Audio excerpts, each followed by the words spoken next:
자, 말씀, 오늘 함께 나눌 본문 말씀 같이 보도록 하겠습니다. 오늘 함께 나눌 말씀은 마태복음 12장 38절에서 40절까지 말씀입니다. 마태복음 12장 38절에서 40절까지 말씀, 한 목소리로 같이 봉독합니다. 그때에 서기관과 바리새인 몇 사람이 말하되 선생님이여 우리에게 표적 보여주시기를 원하나이다. 예수께서 대답하여 이르시되 악하고 음란한 세대가 표적을 구하나 선지자 요나의 표적밖에는 보일 표적이 없느니라. 요나가 밤낮 사흘 동안 큰 물고기 뱃속에 있었던 것 같이 인자도 밤낮 사흘 동안 땅 속에 있으리라. 아멘. 주보의 예배 순서 그때 보시면 이 장면을 있었던 모습은 그대로는 아니겠지만 이 장면을 좀 표현을 해 보았습니다. 한번 보시고 머릿속에 마음속에 그 장면을 떠올리면서 같이 나누면 좀 더 입체적으로 다가올 것 같아요. 예수님이 있고요. 사람들이 예수님을 향해서 뭔가를 요구하는 그런 모습을, 예수님은 이제 말풍선에서 어떤 생각을 하고 계시는 그런 느낌이죠. 자, 우리가 신앙생활을 하다가 하나님이 계신 거 잘 모르겠고 조금 이상하죠? 제가 이런 얘기를 하니까 뭐 그런가 하는 얘기가 아니라 이런 느낌이 들 때가 있단 말이에요. 여러분들은 안 그러실 수도 있는데 저도 그럴 때가 있어요. 이거 세상이 이런데 정말 하나님이 살아 계신가 하는 의문이 들 때가 있단 말이에요. 예수님이 나를 위해서 죽으시고 살아나셨다고 부활주일 지났는데 교회에서 예수님이 나를 위해서 죽으셨고 그래서 내가 구원받고 그 예수님이 죽음을 이기고 사셨다. 어떤 때는 아멘 할렐루야가 되는데 어떤 때는 진짜 그렇다고 하는 느낌이 드는 분이 있을 수도 있어요. 안 그러면 감사한 거고요. 그렇다고 해도 나쁘지 않다고 생각합니다. 그럴 수 있다고 생각해요. 그럴 때 우리는 이런 생각을 할 수 있어요. 내가 의심할 수 없는 확실한 증거를 보여주시면 좋겠다. 근데 생각해보면 예수님이 부활하신 후에 빈 무덤에 찾아왔던 사람들에게 무덤이 비어있고 예수님께서 직접 만나셔서 살아났다 하고 보여주셨는데도 믿는데 시간이 좀 걸렸죠. 사람들이 눈으로 보고 경험하는 걸 다 믿지 않습니다. 나한테 하나님이 그대로 보여주시면 내가 믿을까 하는 질문을 또 해봐야 될 것 같아요. 나에게 음성이나 환상으로 계시를 딱 주신다면 얼마나 내가 의심 없이 믿음으로 확실하게 믿을 수 있을까? 이런 생각도 할 수가 있어요. 오늘 본문 말씀에서 그런 비슷한 요구를 하고 있는 사람들이 있습니다. 서기관과 바리새인들이 예수님께 확실한 증거를 보여달라고, 물론 말씀에서는 표적 보여주시기를 원합니다 라고 얘기를 했죠. 근데 저는 그 표적을 확실한 증거를 요구하고 있는 것이다 이렇게 생각을 했습니다. 좀 전에 처음에 얘기했던 우리도 그런 마음이 들어서 확실한 증거가 있으면 좋겠다는 그 마음하고요. 사실은 예수님께 표적을 보여주십시오 라고 요구하는 이 바리새인들의 기본적인 태도는 사실은 좀 달라요. 그러나 그 방향이나 원하는 것이나 비슷하기 때문에 우리가 좀 생각을 해볼 수 있을 것 같아요. 우리는 아마도 믿고 싶어서, 확실한 믿음이 나한테 연약한 것 같아서 믿고 싶어서 이런 생각을 하겠지만 바리새인들은 믿지 않기 때문에 약간은 비아냥거리는 그런 표현 혹은 좀 증거를 보여봐라 하는 듯한 그런 느낌으로 예수님께 요구를 하고 있는 겁니다. 사실은 예수님이 이때까지 요 상황 있기까지 아무것도 안 보여주셨나 생각해보면 많은 걸 보여주셨어요. 예수님이 말씀으로 하나님 나라의 복음, 하나님의 뜻, 하나님을 믿는 사람들은 이렇게 살아야 된다 전하셨죠. 그것만 해도 충분하지 않나 생각이 드는데 그것 외에도 많은 기적과 이적, 놀라운 일들을 보여주셨어요. 근데 그 말씀을 좀 흐름을 보면 요 얘기의 바로 앞에 놀라운 이적들을 행하시니까 이 바리새인의 무리들이 이때 그냥 쫙 나타난 게 아니라 그 전에 어떤 상황이 있었냐? 바알세불의 힘을 빌려서 이렇게 하는 거다. 바알세불은 뭐 여러 가지 설명을 하지만 그냥 마귀라고 생각하셔도 돼요. 마귀 사탄의 힘을 빌려서 귀신을 내쫓고 이런 능력을 행하는 거다. 예수님이 행하시는 능력을 눈으로 봤으니 부정할 수는 없는데 그 능력의 근원이 하나님이 아니라 마귀 사탄이다 라고 얘기를 했던 사람들이에요. 그런 입장에서 예수님께 표적을 보여주십시오 라고 말하는 건 당신이 하나님의 사람이고 하나님의 뜻을 말하고 있다면 그러면 우리가 부정할 수 없는 확실한 증거를 한번 보여줘 보시지요. 이런 느낌이란 말이에요. 예수님은 그 요구에 대해서 뭐라고 하십니까? 예수님은 그 요구에 대해서 보여주셨습니까? 표적을? 보여주지는 않으셨는데 또 답은 주셨고 그랬죠. 내가 너희에게 보여줄, 너희라고 안 하시고 악하고 음란한 세대에게 악하고 음란한 세대가 표적을 구하는데 내가 너희에게 보여줄 표적은 요나의 표적뿐이다 라고 말씀하셨어요. 그리고 말씀에 설명이 나오기를 이 요나의 표적을 말씀하신 건 예수님이 요나가 물고기 뱃속에서 3일을 있었던 것처럼 인자도 땅속에서 3일을 있으리라 라고 말씀하세요.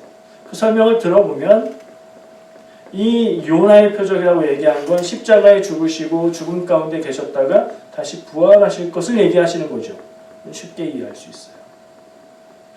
그것을 요나가 물고기 뱃속에 있다가 3일 만에 다시 나왔던 것에 비교하시면서 그런 것을 내가 보여줄 것이다 라고 얘기하시는 거예요.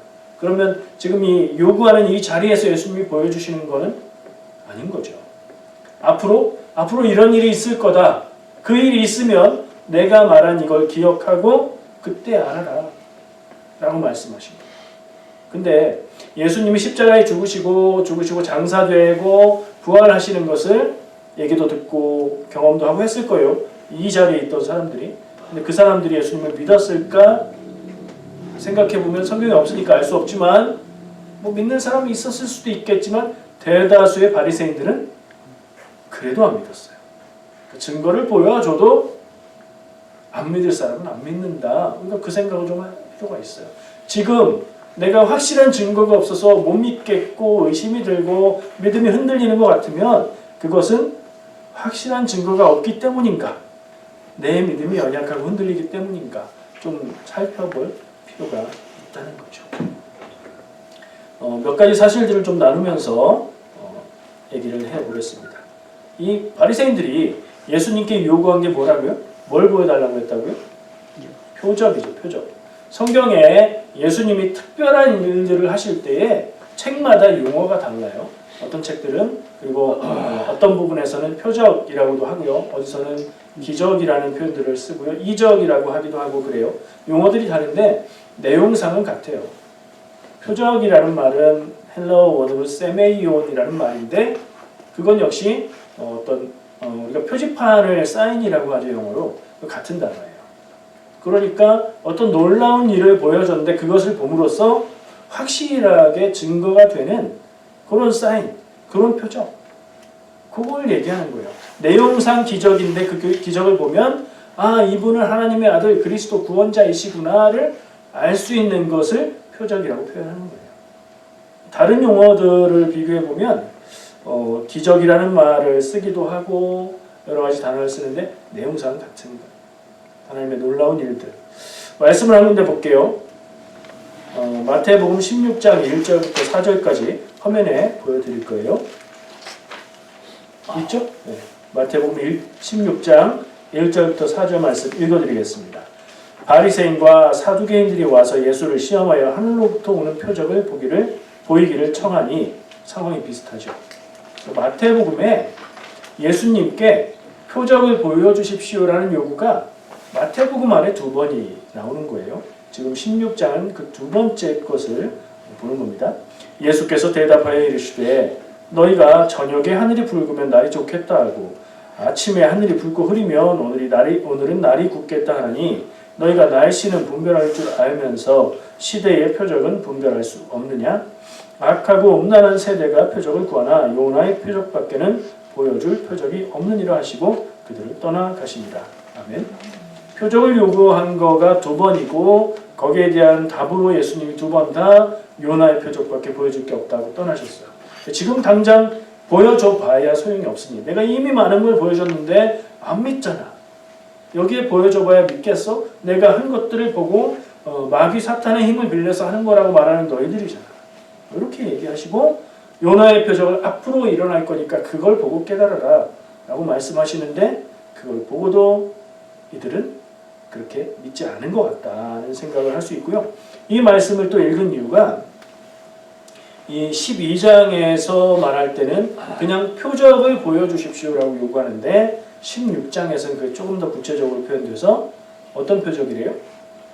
하늘로부터 오는 표적 보이기를 요구했어요. 그래서 이 표적이 뭔가라는 걸 생각해 볼 때 아까 제가 말한 대로 놀라운 기적적인 일을 통해서 예수님이 하나님의 아들이며 그리스도 구원자이시고 그분이 전하는 모든 말씀들이 진리다라는 걸 증거할 수 있는 증거가 되는 것이라고 일단은 생각할 수 있는데 이 질문하는 사람들의 의도를 생각해 볼 때 하늘로부터 오는 표적을 요구했다. 요 앞에는 12장에 그런 표현은 없지만 같은 사람들이고 대체로 같은 얘기들을 하기 때문에 이렇게 한번 생각해 볼 수 있는데 그건 무엇일까? 마태복음은 유대인을 위한 복음이에요. 그래서 유대인의 사고방식을 그대로 가지고 있고요. 이들은 하나님이라는 표현조차 잘 표현하지 않아요. 성경에 하나님의 이름을 얘기하는 단어가 있지만 그 단어를 잘 쓰지도 않고 써 있어도 그것을 읽을 때 다른 단어로 바꿔 읽어요. 하나님을 경외하는 의미에서 그렇게 하거든요. 그래서 바꿔서 얘기하는 단어 중에 하나가 하나님을 하나님이라고 하지 않고 여호와라고 부르지 않고 하늘이라고 표현하는 겁니다. 하늘로부터 오는 표적은 뭐냐? 진짜 하늘에서 오는 표적을 얘기하는 것이기도 하지만 하나님이 주시는 놀라운 일을 얘기하는 거예요. 그러면 한번 상상해 볼 수 있죠. 이 사람들한테 뭘 보여주면 인정하겠다는 얘기일까? 정말로 하늘에서 뭔가 오는 그런 놀라운 일들이 성경에 여러 가지 있잖아요. 예를 들면 이스라엘 백성들이 출애굽했을 때 식량이 떨어지니까 뭐가 생겼죠? 만나가 내렸죠. 그럼 어디서 나타났어요? 자고 나서 이렇게 나가보면 있었잖아요. 하늘에서 왔죠. 이런 거라든가 그냥 예를 드는 거예요. 여호수아가 정복 전쟁을 할 때에 계속해서 싸워서 적을 물리치기 위해서 기도합니다. 시간을 멈추게 해서 해와 달이 멈추는 일이 성경에 기록되어 있는데 이거는 하늘의 일이니까 그건 역시 이런 일이 있으면 아마 믿겠죠. 또 찾아보면 엘리야가 기도했을 때 하늘에서 큰 천둥이 치는 그런 일들이 있었는데 그런 걸 봐도 하늘의 일이니까 사람들이 믿지 않을까. 또 엘리야가 갈멜산에서 기도했을 때 하늘에서 불이 내려와서 재물을 태우는 장면도 그런 것이 아닐까 생각해 볼 수 있어요. 뭔가 하늘에서 놀라운 것. 하늘은 하나님의 공간이고 거기에서 인간들의 우리의 세계에 뭔가 내려온다면 그걸 믿겠다 정도이지 않을까 싶은데 그런 걸 보여주면 믿을까요? 역시 그러지 않을 것이다 라는 게 저의 생각이에요. 이런 것이 이 성경 말씀의 이 상황에서 이 사람들이 요구했던 거라면 우리가 처음 얘기했던 거 믿음이 약해지고 흔들릴 때 하나님 제가 확실한 증거 확실한 음성이 좀 있었으면 좋겠습니다 라고 하는 때 그 원하는 것과 내용상 같습니까? 하늘에서 우리가 뭘 떨어지기 바라진 않죠. 그런데 또 생각해보면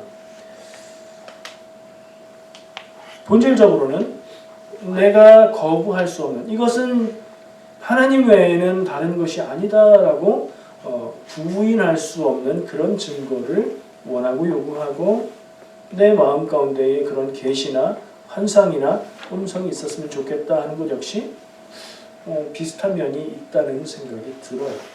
그렇다면 여러분이 혹시 만일 지금 믿음이 흔들리고 연약해졌다, 혹은 그랬던 기억이 있다, 혹은 앞으로 그런 날이 있을 것 같다라면 이건 좀 생각해 보실 필요가 있을 거예요. 예수님이 이들에게 그래 너희들이 믿음을 원해서 구하니 이걸 보여주겠다면서 뭔가를 보여주셨나? 그러지 않으셨단 말이에요. 그러나 앞으로 할 일들을 바라보라. 이런 면으로 볼 수도 있어요. 사람들이 요구하고 원했던 것 그것을 주지는 않으시지만 예수님이 보여주시는 것은 하나님의 계획과 하나님이 일하시는 모습을 보라고 하신다는 거죠. 근데 이게 참 엇갈려요. 사람들은 하나님의 일들을 바라보면서도 잘 깨닫지 못합니다. 왜냐하면 내 생각의 틀이 하나님의 일하심을 이해하기가 어렵기 때문이에요. 그래서 다시 내 믿음이 연약해진 것 같고 좀 흔들리는 것 같고 그렇다. 그러면 이게 증거가 없어서냐? 내가 약하고 흔들리기 때문이냐? 하는 질문으로 다시 돌아가야 될 것 같아요. 자, 말씀을 넘어가다 보면 예수님이 그들을 향해서 악하고 음란한 세대가 표적을 구한다. 근데 보여줄 건 요나의 표적뿐이다. 라고 말씀을 하세요. 왜 악하고 음란하다고 표현을 하셨을까 하는 질문이 생겼어요. 그 사람들이 불경한 이런 말씀을 하실 수도 있고 다른 의도를 가지고 마음을 감추고 이런 표현을 하실 수도 있었는데 예수님이 그들을 향해서 하신 말씀 그리고 세대라는 말씀을 쓰셨기 때문에 딱 그 질문을 하는 그 사람들만을 얘기하는 게 아니라 그런 사람들을 다 어울러서 말씀하시는 거거든요. 왜 악하고 음란하다고 했을까 하는 질문을 해볼 필요가 있는데요. 악하다는 것은 근본적으로 단순하게 말해서 하나님의 뜻을 향한 고의적인 거부를 이 사람들이 갖고 있기 때문이라고 생각을 해볼 수 있습니다. 바리새인들은 율법주의자들이고요. 자기들의 원칙과 철칙이 있어요. 율법을 이렇게 지켜야 되고 이렇게 해야 되고 안식일은 뭐 하면 안 되고 뭐 하면 안 되고 뭐는 이렇게 해야 되고 금식해야 되고 그 자기들의 규정과 규칙을 가지고 예수님을 딱 비춰보니까 이 사람은 이단자인 거예요. 자기들의 규칙이 안 맞는 거예요. 이렇게 말할 수 있어요.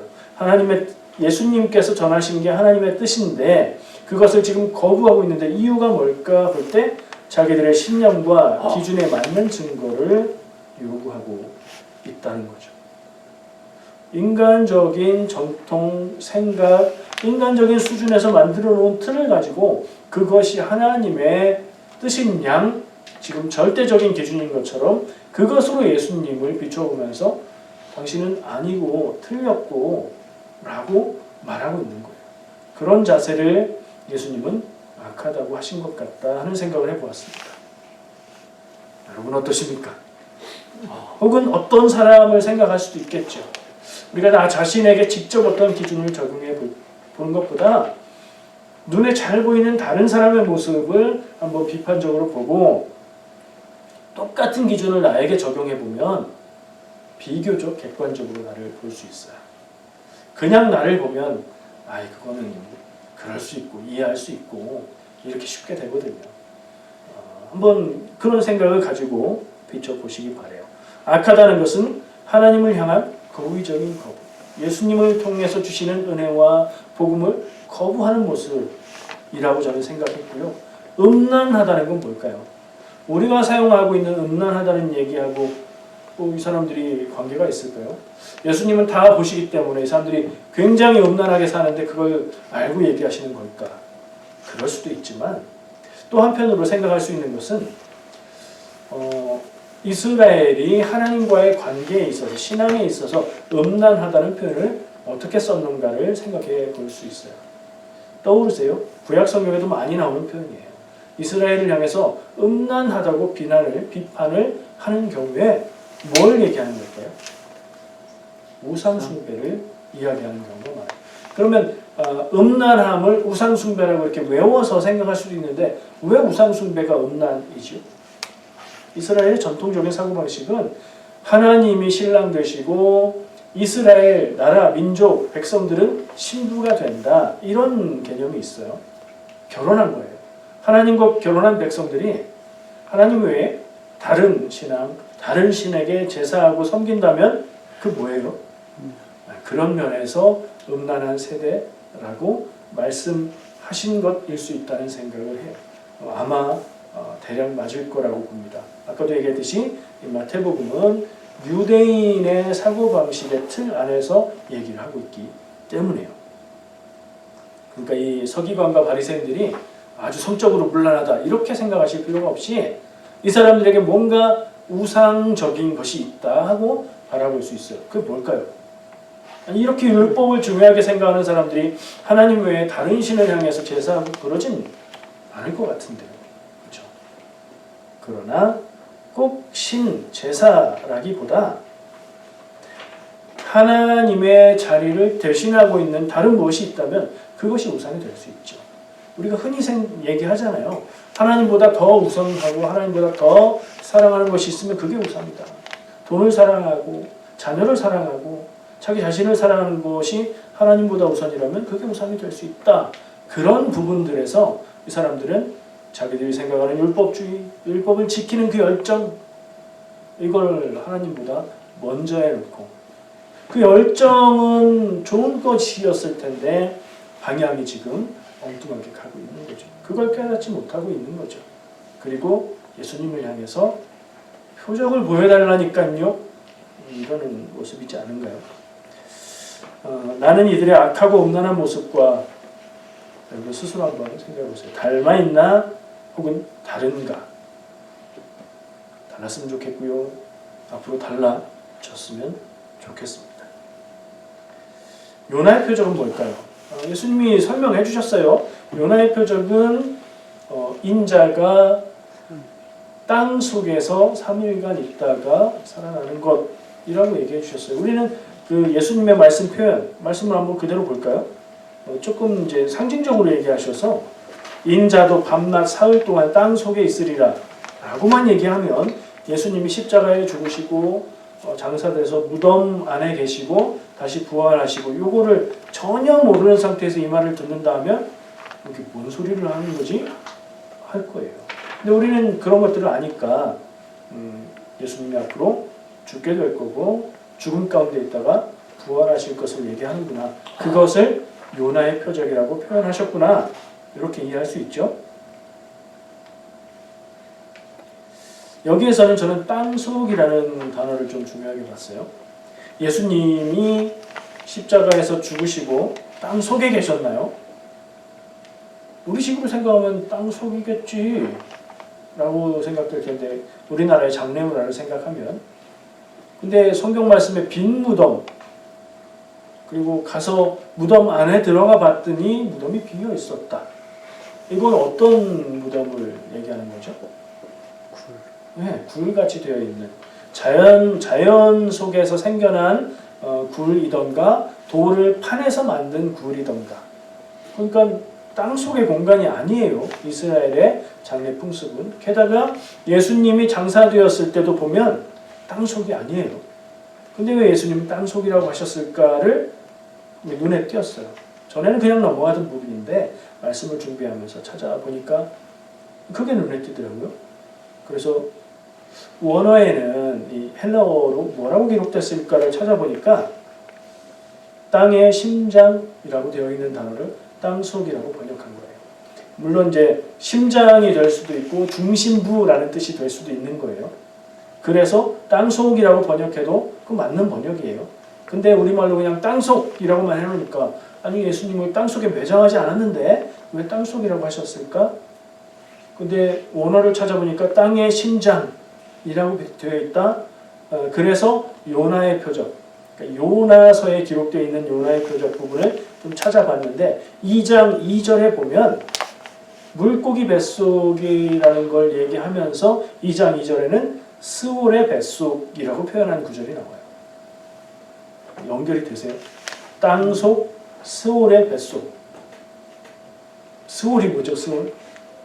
히브리어인데 스올이 땅속이라는 얘기예요. 지하 세계를 얘기해요. 헬라어로는 하데스라고 얘기하고요.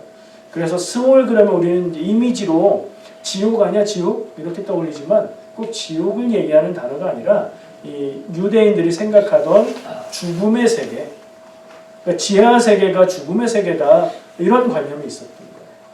그러니까 예수님이 말씀하신 땅 속에 있다는 얘기는 죽음의 상태로 있는다 하는 얘기를 그렇게 표현하신 것이고, 요나의 표적이 요나서에 스올의 뱃속에 있었다 하는 것과 이렇게 대꾸를 맞춰서 땅의 심장에 있었다라고 표현하신 것을 발견할 수 있었어요. 그래서 이것을 해석을 해보면 요나는 물고기 뱃속, 즉 스올의 뱃속에 3일 동안 있었다가 살아났고, 인자는 땅의 심장, 곧 스올, 스올은 죽음 가운데 3일을 있다가 살아날 것이다. 앞으로 있게 될 미래의 일이잖아요. 그때 내 이 말을 기억하고 그때 그것을 보고 그것을 표적으로 말하라 라고 얘기하신 거죠.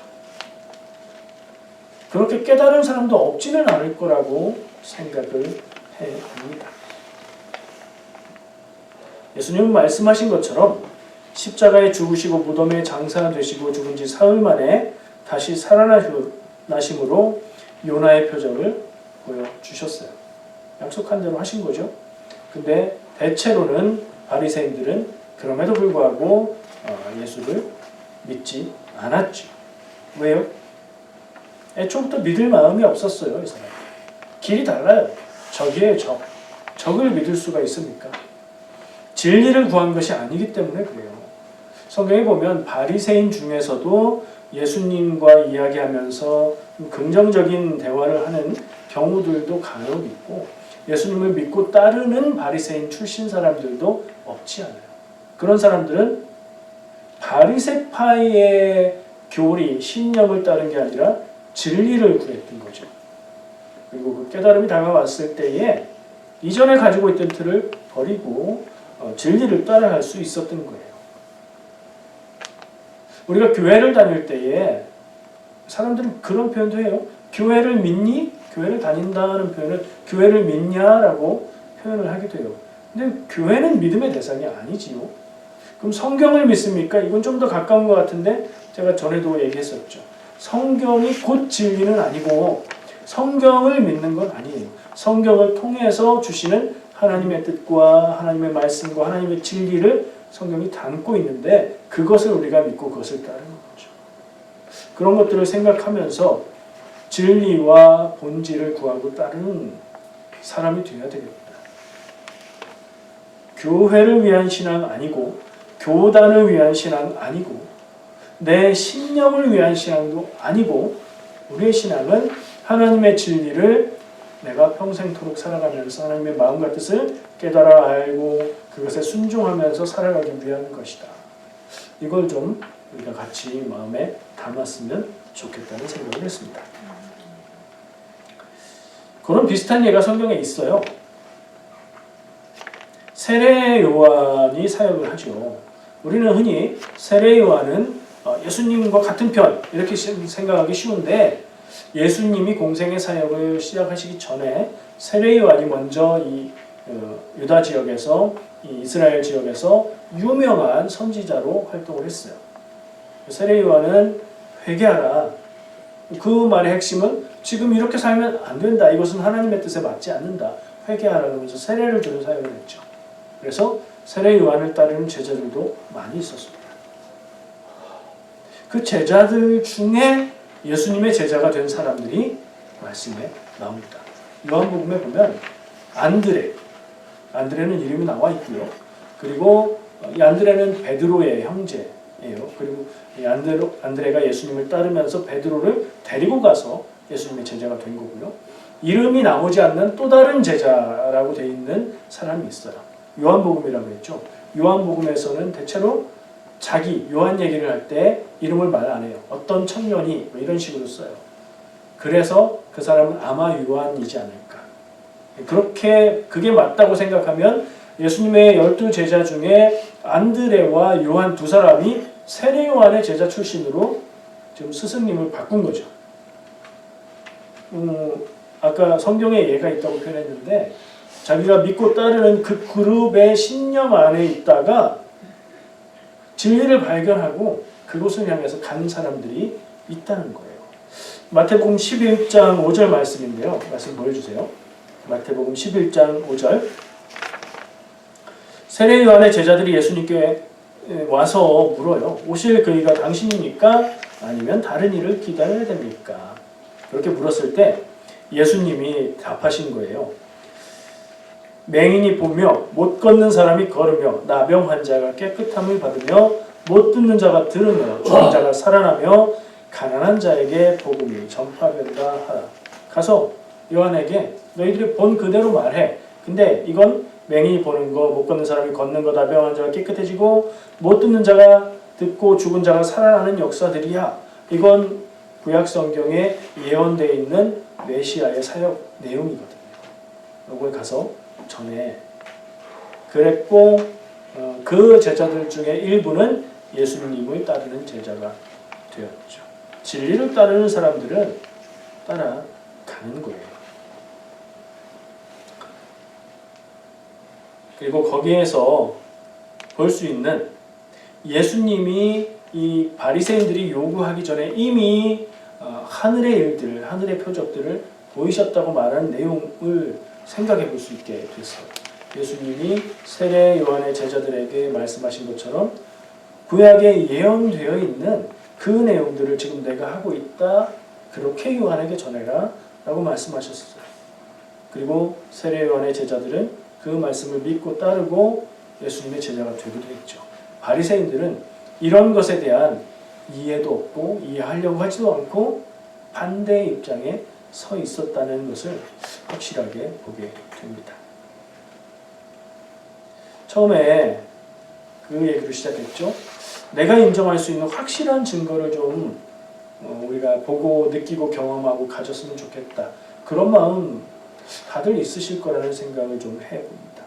저는 한동안 그런 기도를 했어요. 저도 그랬었단 얘기예요. 확실한 하나님의 뜻을 알고 깨닫게 나에게 주시면 제가 흔들림 없이 끝까지 순종하겠습니다. 근데 이렇게 기도한다는 건 지금 저의 상태가 하나님의 뜻을 확실히 모르겠고 깨닫지도 못했다라는 고백을 하는 거죠. 그게 우리의 보통 상태라고 생각하는데 그런 상태에서 그것을 구하는 기도를 했었어요. 한동안 했었어요. 그러다가 어느 날 하나님의 은혜와 증거가 충분하다. 그런 생각을 하게 됐습니다. 내 삶을 인도하신 하나님의 계획과 인도하심을 생각해 보게 됐고 내 삶의 순간순간마다 깨닫게 하시고 결단케 하시고 그 길을 가도록 인도하시는 하나님의 손길을 인정하게 되니까 이미 충분한 것을 보여주셨구나 하는 생각을 하게 되었어요.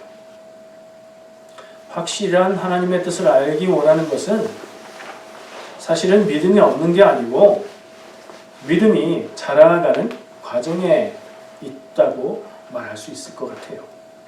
하지만 끝까지 내가 믿을 만한 증거를 보여달라고 요구만 한다면 그 태도는 믿음이 자랄 수 있는 가능성을 막는 것일 수도 있을 것 같아요. 어느 순간 그 증거를 듣고 깨달아도 또 어느 순간 그것이 아무 의미 없는 것이 되어버릴 수 있지 않겠습니까? 누군가가 소개해준 시가 생각이 나서 검색을 해봤어요. 찾아보니까 민영규 돌아가신 교수님이고 시인이었는데 제목이 떨리는 지남철이라는 시예요. 내용을 좀 같이 보면 좋겠고 이 내용을 나누면서 마무리하려고 합니다. 지남철은 자석을 가리키는 옛말이죠. 남쪽을 가리키는 철을 얘기하는 거고 여기에선 나침반을 얘기합니다. 제가 읽을게요. 한번 보세요. 북극을 가리키는 지남철은 무엇이 두려운지 항상 그 끝을 떨고 있다. 여인 바늘끝이 떨고 있는 한 진암철은 자기에게 지니워진 사명을 완주하려는 의사를 잊지 않고 있음이 분명하며 바늘이 가리키는 방향을 믿어도 좋다. 만일 그 바늘끝이 불안스러워 보이는 전율을 멈추고 어느 한쪽에 고정될 때 우리는 그것을 버려야 한다. 이미 진암철이 아니기 때문이다.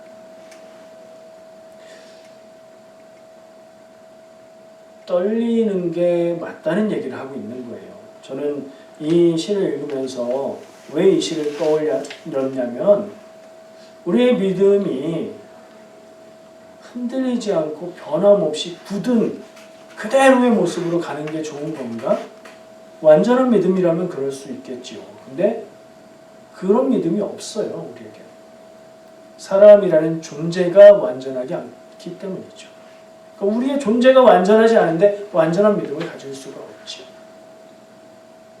나침반의 바늘이 흔들리고 움직이면서 남과 북을 가리키듯이 우리의 믿음도 이랬다가 저랬다가 연약해진 것 같았다가 또 굳건해진 것 같았다가 하나님을 느끼고 경험하는 것 같다가 또 그렇지 않은 것 같았다가 하면서 나침반 바늘의 떨림처럼 평생 하나님의 뜻을 찾아가는 그런 삶이어야 한다는 생각을 해보았습니다.